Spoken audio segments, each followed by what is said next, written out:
Hello, it's Alex here, back again for another vlog. In this video, I want to talk about becoming a WordPress setter-upper. I think that's a good term for it.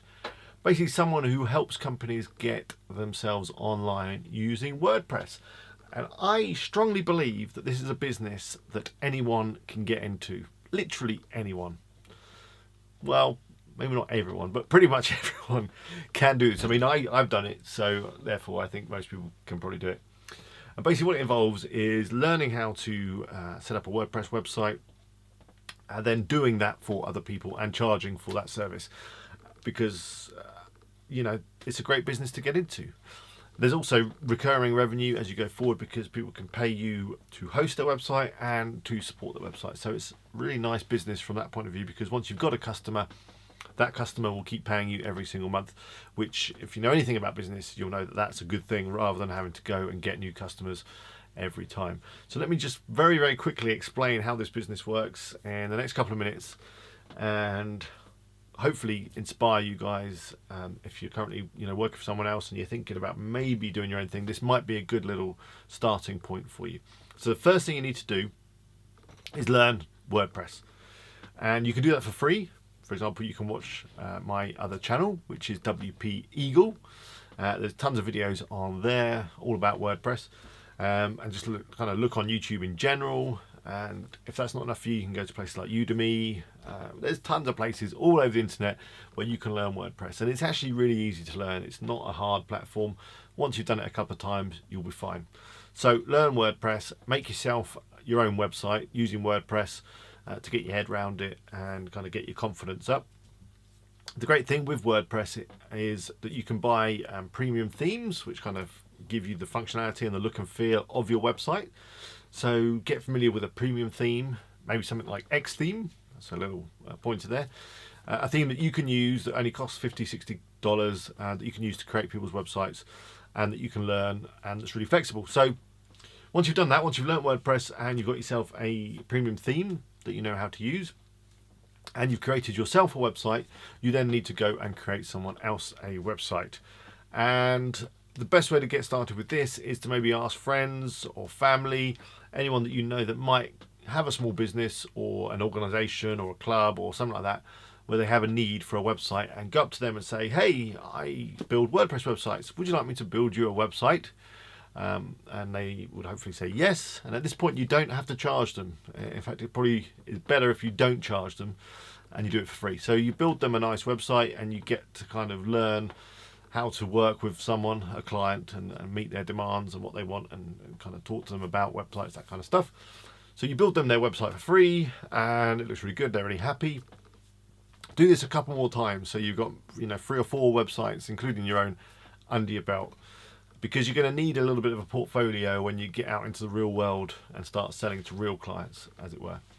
So you've got your 4 websites and they're all up and running. You've got your head around WordPress now. You kind of understand it to a point. Obviously, you're going to keep learning and keep finding out new things, which is exactly how I did it.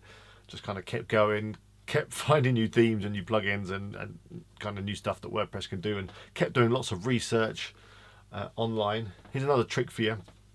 When you're talking to clients and they say, oh, I need a WordPress website and I want it to do this, this and this, you can generally do all of those things because there'll be software or plugins or someone's already done it before, and that information will be out on the web. So if you ever come across a need for something on WordPress or you have a problem, generally the solution will be on the internet already. So you don't need to worry about that. If you don't know how to do it right away, you can always say, I'll look into that for you, and then go back and Google it and you'll be fine. So, okay, we've got our 4 websites and we're now ready to go and get some clients. The best way to get some clients is to go out networking in your local town.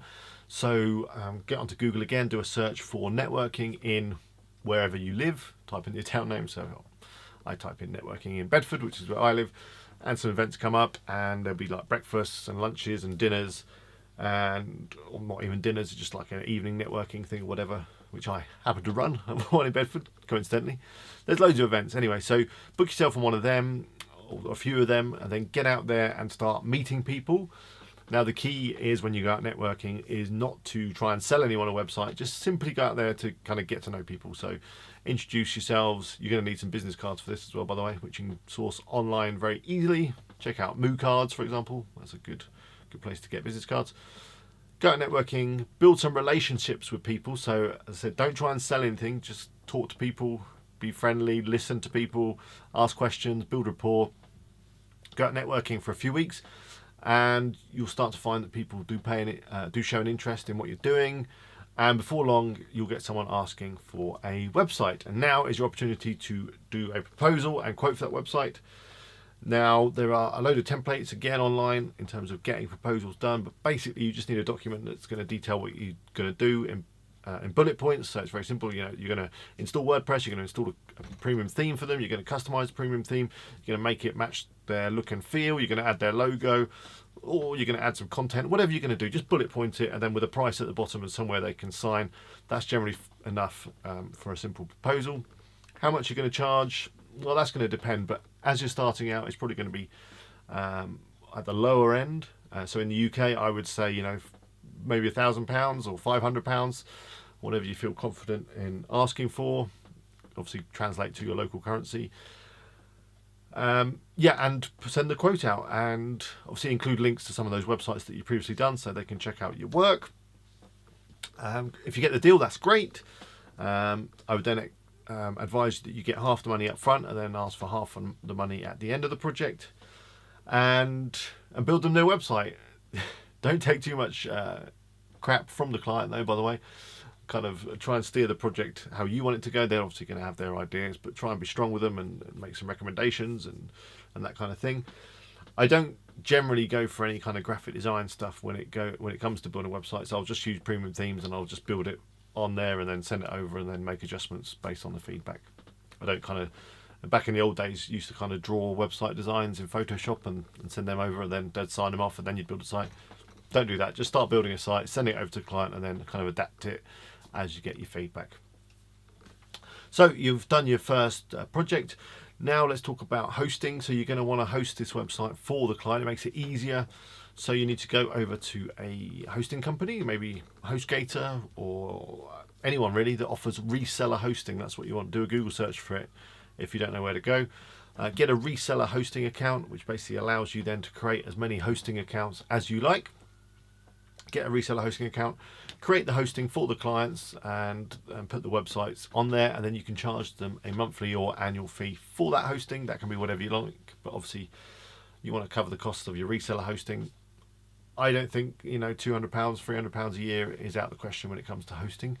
And if they want even more high performance hosting, then obviously you can charge more. In terms of support, they're going to need support once the website goes live, and you need to stress that they need support because WordPress needs updates and patches, and you'll be there for them if anything happens to go wrong.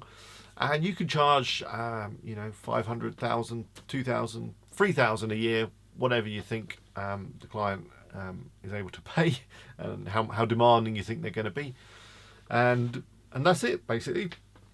Keep doing that, and you've got a business. It's not that hard, honestly, really. And once you get confident with WordPress, you'll be confident going out and selling your services and helping people get online with a fantastic WordPress website. Wow, I'm out of breath. I hope that vlog was useful. I hope it wasn't just a load of rambling gibberish, which is always my fear when I get to the end of recording. I think, God, what have I been talking about for 8 minutes or so? I hope you found it useful. I'd love to hear your comments, questions. Please leave them below. If you're not already subscribed, please click on my face and click the little bell to make sure that you're notified when I upload more videos. And talking of more videos, here's another video which I think you're going to like. Oh, and also, by the way, I've got a couple of other channels, WP Eagle, which I'm always talking about, and iOS Alex, which is all about gaming on the iPhone. Check them out. Until next time, bye for now.